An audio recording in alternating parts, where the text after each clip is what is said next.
السلام عليكم ورحمة الله تعالى وبركاته. والله channel official فضلا subscribe صار channelka gambalanta nagu dhafasiya video in soo gelino wala socotay maantana waxa idin wada sheekadaas oo ah mid waali ah kaana farxiso ama ka qosliso ay sheekadana sidan ay ku bilaabanaysaa dhageysi wacan.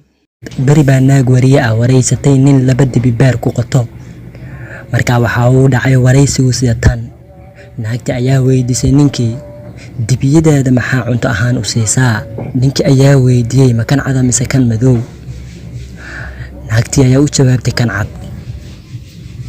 ninkii ayaa ugu jawaabay waxaan siiyaa coos. naagtii ayaa weydiisay kan madowna maxaad siisaa. ninkii ayaa ugu jawaabay sidoo kale waxaan siiyaa coos. naagtii wariyada ahayd ayaa mar kale weydiisay xagee ka waraabisaa dibiyada. ninkii ayaa ku yiri ma kan cad mise kan madow. naagtii ayaa ugu jawaabtay kan cad. ninkii ayaa ugu jawaabay wabiga ayaan ka baraabiyaa. naagtii ayaa mar kale weydiisay kan madowna. ninkii ayaa ugu jawaabay sidoo kale wabiga ayaan ka baraabiyaa. naagtii ayaa weydiisay adoo isku cunto u siiya una waraabiya maxaa u leedahay ma kan cad mise kan madow. ninkii ayaa wuxuu yiri sababtoo ah kan cad aniga ayaa leh.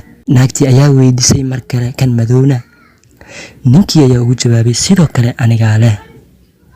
naagtii waaba waalatay intaa wixii ka dambeeyay.